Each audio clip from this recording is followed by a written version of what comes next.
Single heart beat scan ఒక్క second లోనే world class 640 slide CT scan ఇప్పుడు మీ vista imaging Banjara hills లో. నవీన్ వడ్డే నవీన్ గారు, ఆయనకి బయట దారుణమైన లేడీ ఫాలోయింగ్ ఉంది, చాలా హ్యూజ్ ఫాలోయింగ్ అది. బట్ ఇండస్ట్రీలో ఆయన మీద ఒక నెగిటివ్ స్ప్రెడ్ చేశారు ఆ టైంలో. కొంచెం ఈగోయిస్టిక్, ఎవరితో మాట్లాడరు, ఎవరిని పలకరించరు, ఇలాంటి ఒక నెగిటివ్ స్ప్రెడ్ చేశారు. మీ దాకా కూడా ఆ నెగిటివిటీ స్ప్రెడ్ చేశారని, మీరు ఆయన్ని కలిసిన తర్వాత రియలైజ్ అయ్యారని చెప్పి ఒక ఇన్సిడెంట్ తెలిసింది. అసలు వడ్డే నవీన్ గారిని ఎలా ఎందుకు అప్రోచ్ అయ్యారు? ఇప్పుడు నేను చెప్పిన ఆ నెగిటివ్ కరెక్టేనా? ఏం జరిగింది ఆ రోజు? అంటే అప్పుడు ఆ కథకి మేము యాక్చువల్గా ఒక కథ అనుకున్నాం సార్. అది ఆ కథకి బెల్లంకొండ సురేష్ గారు ప్రొడ్యూసర్ అండి. ఆయన ఒక వేరే హీరోతో మాట్లాడుకున్నాం. లాస్ట్ మినిట్లో వాళ్ళకి మిస్అండర్స్టాండింగ్ వచ్చి పక్కకు వచ్చారండి. అప్పుడు వేరే హీరో అంటే ఆయన ఏమన్నంటే, మహేష్ గారు వడ్డీ నవీన్ గారితో చేద్దాం సార్ అని. సరే ఓకేనని వడ్డీ నవీన్ గారు అన్న అంటే, నేను మామూలుగా బయట మాట్లాడుకుంటాం కదా సార్, అమ్మో ఆయన అదో రకంగా ఉంటాడు, నువ్వు ఫ్రీగా ఉండలేవు ఆయనతో, ఆయన ఫ్రీగా ఉండడు, కొంచెం ఇదిగా చాలా తక్కువ మాట్లాడతాడు, చాలా ఏదో కింద ఏదో ఏదో ఉంటాడు తప్పితే, ఆయన వేరే లోకంలో ఉంటాడు తప్పితే ఇదిగా ఉండడు.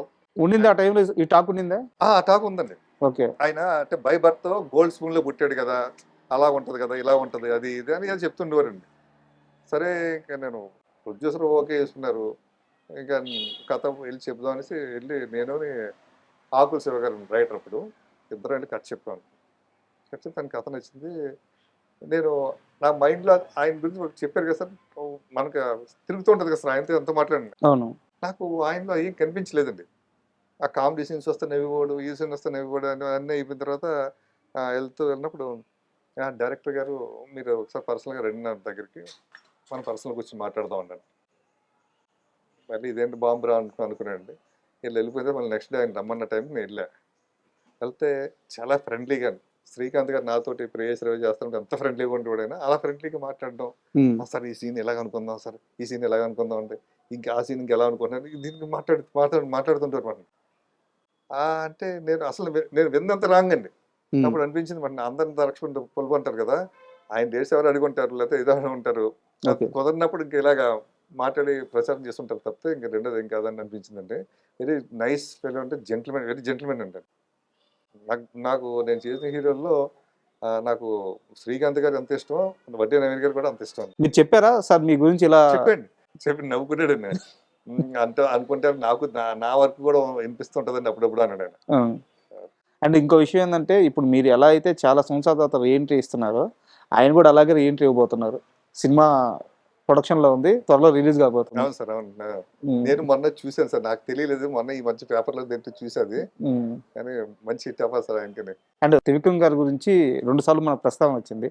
ఎలా ఉండేవారు ఆయన కెరీర్ స్టార్టింగ్ లో? మీరు ట్రావెల్ అయ్యారు కాబట్టి ఎంత కసిగా ఉండేవారు, ఎలాంటి ఒక అప్రోచ్ తో ఉండేవారు ఆయన?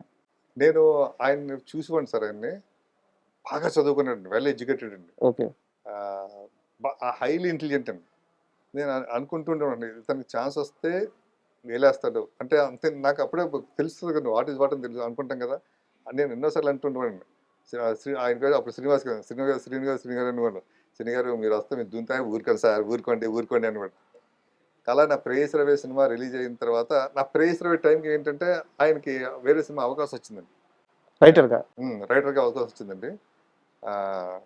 ఆ సినిమాకి బయటకు వచ్చేసారు మాట. నేను వచ్చేసి పోసన్ మర్రి గారి దగ్గర లేరు, ఇంకా బయట రాసుకున్నాను. స్వయంవరం ఎస్, స్వయంవరం సినిమాకి ఆయన వచ్చేసారు. నేను వచ్చేసిన తర్వాత నా సినిమా చూసి నన్ను ఒక అరగంట మాట్లాడాడు.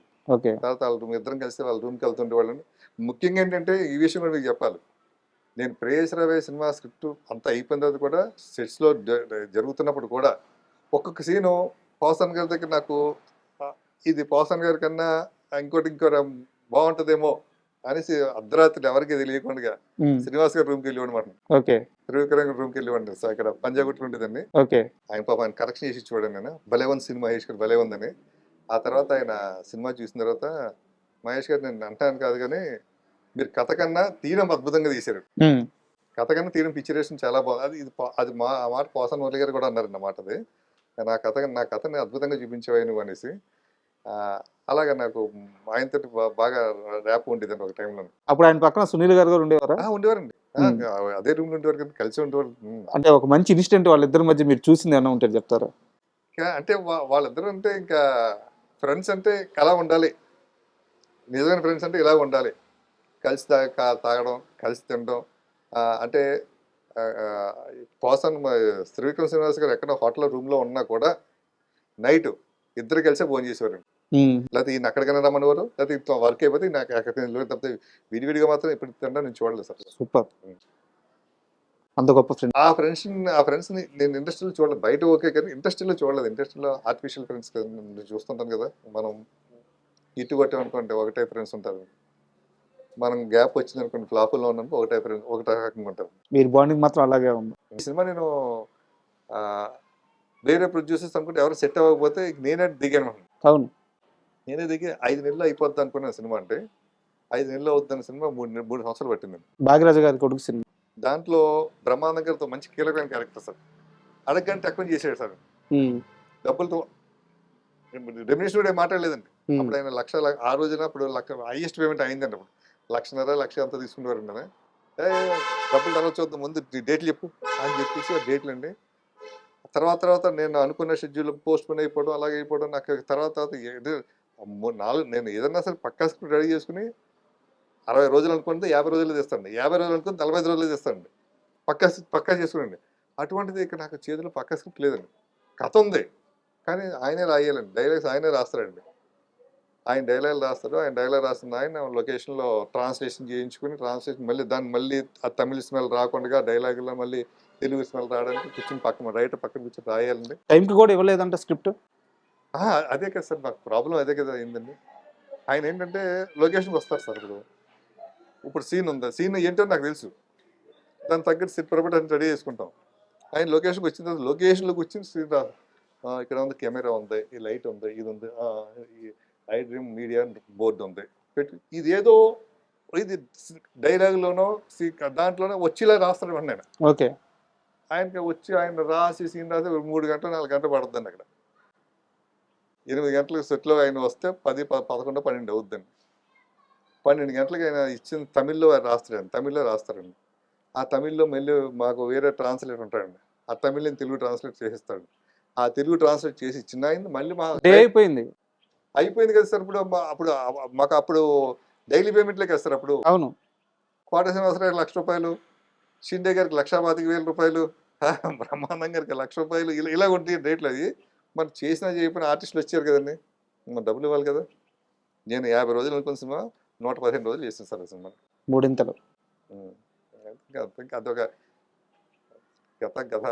అంటే ఏ రోజన్నా రిగ్రెట్ ఫీల్ అయ్యారా? నేను ఆ రోజు కానీ, అంటే బ్రహ్మానందం గారి గురించి మీరే అంత గొప్పగా చెప్పారు, అలాంటి మహానుభావుడికి దూరంగా జరిగి ఇటు రావడం వల్ల అటు ఆయనగా నష్టపోయాడు, నా జీవితమే తలకిందులు అయిపోయింది, నేను ఆ రోజు బ్రహ్మానందం గారి కొడుకుతో సినిమా తీసి ఉంటే ఈరోజు అందరం బాగుండే వాళ్ళం కాదా అని చెప్పి ఎప్పుడన్నా అనిపిస్తుంటా సార్. నేను కనుక ఆ రోజు బ్రహ్మానందం గారితో సినిమా చేసి ఉంటే నేను కొనుక్కున్న ప్రాపర్టీస్ అన్నీ అలా ఉండి ఇంకా నేను ప్రొఫెషనల్గా వచ్చేవాను కదా సార్. వచ్చిన డబ్బులు ఏదో కొనుక్కుంటూనే ఉంటాను కదా. అవును, ఈరోజు నేను అమ్ముకున్న ప్రాపర్టీస్ అయితేనో ఏదైతేనో నేను నష్టపోయి ఏదైతే చూస్తే 60-70 కోట్లు వచ్చింది మొన్న మధ్య లెక్కేస్తే. సరే ఏదన్నా అనుభవించాలి కదా ఒకసారి. మొత్తం ఎంత లాస్ అయ్యారు ఈ సినిమాలో, భాగ్యరాజు గారి కొడుకు సినిమాలో? అంటే నేను ఆ సినిమాకి 5 కోట్లు అయింది సార్ ఆ రోజుని. ఆ రోజు 5 కోట్లు అయింది సార్, 2009-10లో ఉండే. ఆ రోజు 5 కోట్లు అయితే ఆ రోజు నేను 5 కోట్లకి నాకు బయట అప్పులు తెచ్చాను కదా సార్. అప్పులు క్లియర్ చేయాలి కదా, అప్పులు వడ్డీలు పెరిగిపోయాయి. ఆ వడ్డీలు 2.5 కోట్లు పైగా 3 కోట్లు అయిపోయింది వడ్డీలు. అంటే 8 కోట్ల రూపాయలు. 8 కోట్ల రూపాయలు అప్పులు తీర్చడం కోసం నేను ఎవరితో మాట పడకూడదు. మనం వెళ్తే భయంగా ఉండాలి. ఎప్పుడు సెల్ ఆన్లో ఉండాలి, మనం ఎదుగు ఉండాలి, స్ట్రాంగ్గా మాట్లాడాలి తప్పితే ఒకరి కింద ఉండి మాట్లాడకూడదు అన్న మెంటాలిటీ సార్ అది. దాంతో వద్దు, మనం ఏమంతా హ్యాపీగా అలా వచ్చాం పోనీ, ఏమంతా తీసంటే మళ్ళీ ఒక హిట్ పడదు, మళ్ళీ మనకు వస్తాయి కదా అన్న ఉద్దేశంతో ఉండేవాడమాట. కొన్ని మొత్తం క్లియర్ చేసేసుకున్నాను. ఈ రోజు లెక్కేస్తే 10 times పెరిగాయి. 8 కోట్ల అప్పు తీర్చారా మొత్తం అందరూ, ఎవరికేం బాకీ లేదు. ఎలా తీర్చారు? ఆస్తులు అమ్మారా? అమ్మే కదా సార్. శుభ్రంగా ఫిల్మ్ నగర్ ఇల్లు ఉండేది, డ్రీమ్ వ్యాలీలో ఒక ఇల్లు ఉండేది, ఇంకోటి అక్కడక్కడ సైట్లు ఉండి అన్ని అమ్మేసి బాడిగింట్లోకి వచ్చేసారు. మొత్తం అన్ని అందరికీ ఇచ్చేసామంటే హ్యాపీగా ఉన్నాం, ఏ టెన్షన్ లేదు. అంటే ఎప్పుడన్నా వెనక్కి తిరిగి చూసుకుంటే బాధ అనిపిదా? ఇంత ఆస్తి పోయింది. ఉమ్, ఇంచుమించు 100 కోట్ల రూపాయల ఆస్తి. ఉమ్, కెరీర్‌లో చాలా ఇబ్బందులు పడ్డారు. ఇదే సినిమా వల్ల ఆ సినిమా పేరు కూడా 'లవ్ ఇన్ హైదరాబాద్' అనుకుంటాను. ఉమ్. ఇప్పటికి రిలీజ్ కాలేదు కదా! ఇంకా లేదు. ఆ సినిమా వల్ల మీరు అరెస్ట్ కూడా అయ్యారనుకుంటాను. అరెస్ట్ అయ్యారా? అరెస్ట్ వారెంట్ వచ్చిందా? అరెస్ట్ వారెంట్ వచ్చిందండి. Arrest okay. వారెంట్ కూడా వచ్చింది. సో చెక్ బౌన్స్ కేసు ఉంది. హ్మ్. అంటే మా పార్ట్నరే మా పార్ట్నరే చెక్ తీసుకుని నాకు తెలియకుండా దాన్ని బౌన్స్ చేసి సంతకాలు పెట్టి ఐఏసీస్ మొత్తం చేసి ఉంటుండదు. అదొక కర్మ అనుకున్నది. సో ఎప్పుడైనా బాధపడ్డారా? అనవసరంగా ఈ ప్రాజెక్ట్ పట్టుకున్నానని. అంటే నేను చిన్నప్పటి నుంచి మాది మిడిల్ క్లాస్ ఫ్యామిలీ కదా సార్. మా అమ్మ టీచర్ అండి. మా అమ్మ మాకు కథలు చెప్తుంటుంది. నాకు ఆ సత్యచంద్రుడి కథ గుర్తుకొస్తుంటుంది మనం. ఒక రాముడి కథ ఎవరు వాళ్ళే భయంకర కష్టం మనంతా బొంగులేదు అన్న ఫీలింగ్లో ఉంటారు. నాకు పెద్ద ఫీల్ అవును సార్ దీని గురించి. నేను కానీ నా భార్య కానీ నా పిల్లలు కానీ ఎవరు కానీ మాకు ఫ్రెండ్స్ కానీ బంధువులు కానీ సానుభూతులు చూపిస్తుంటారు. హ్మ్. నేను పెద్ద ఫీల్ ఆ సానుభూతి అలా చేసుంటే బాగుండేదేమో కదా, అది చేయకుండా ఉంటే బాగుండేదేమో కదా. నేను మా వైఫ్కి చెప్తుంటా అవి అసలు విని అసలు వదిలేసా అంతే. మనకి ఇంకా ఫ్యూచర్ ఉంది చాలా ఉంది, దానికి ఇదేం ఫీల్ అవ్వాల్సిన పని లేదంట. అంటే చివరి సినిమా తీసి 10 ఏళ్ళు అవుతుంది సార్. మనం ముందు అవును సార్, అనుకున్నట్టు అవును 10 ఏళ్ళు అవుతుంది. ఈ 10 ఏళ్ల కాలంలో చాలా ఇబ్బందులు పడ్డారు. చాలా ఆస్తి పోగొట్టుకున్నారు. ఆరోగ్యాన్ని ఎలా కాపాడుకున్నారు? ఎప్పుడు ఎలా బౌన్స్ బ్యాక్ అయ్యి ఈ ప్రాజెక్ట్ లైన్‌లో పెట్టారు? అంటే సార్ ఏదైనా సరే నాకు గాడ్ గిఫ్ట్ సార్. ఒక మనోధైర్యం ఉంటుంది సార్ నాకు. నేను దేనికి భయపడను సార్. ఇప్పుడు నేను అంధకారంలో ఉన్నా కూడా, చీకట్లో ఉన్నా కూడా నేను ఆ ఆనందం ఎత్తుక్కుంటాను సార్ నేను. ఇప్పుడు మనం చీకటి పడిపోయింది సార్, నైట్ అంతా పడుకుంటాం. నైట్ అలా వచ్చి పగలప్పుడు మంచి లైటింగ్లో సరదాగా ఉన్నామండి. అలాగే నైట్ పోతే నైట్ పడుకుంటే చీకటి అంతా అయిపోద్ది. కానీ చీకట్లో మనకు పైకి చూస్తుంటే ఒక తెలియని ఆనందంగా చుక్కలు కనబడుతుంటాయి. ఆ చుక్క మెరిసి ఈ చుక్క మెరిసి ఒక తెలియని ఒక మెస్మరిజంలోకి వెళ్తుంటాను. నా ఫీలింగ్ అలా ఉంటుంది. నేను అసలు ఈ కష్టాలు ఉన్నాయి ఇవన్నీ పెద్ద పెద్ద పట్టించుకోండి సార్. మనిషి అన్నప్పుడు ఉంటాయి, అనుభవించాలి. అప్పుడే థ్రిల్లింగ్ ఉంటుంది సార్. ఏ కష్టం లేదనుకోండి థ్రిల్లింగ్ ఉంటుంది మనకి. లైఫ్ ఏంటి జీవితం అన్నట్టు ఉంటుంది. ఎప్పుడు లైఫ్ అన్నది ఒక ఛాలెంజింగ్ ఉండాలి నా కోరిక సార్ అది. నాకు నాకు ఒక ఇన్స్పిరేషన్ అంటే ఛాలెంజింగ్ ఉండాలి. అయింది సముద్ర కేటం ఉంది ఒక ఉదాహరణ. వస్తుంది కొట్టుకుంటుంది మళ్ళీ వెళ్ళిపోతుంది, మళ్ళీ వస్తుంది మళ్ళీ వస్తుంది, పడాలి, లేయాలి. మళ్ళీ లెగాలి అంతే అండి.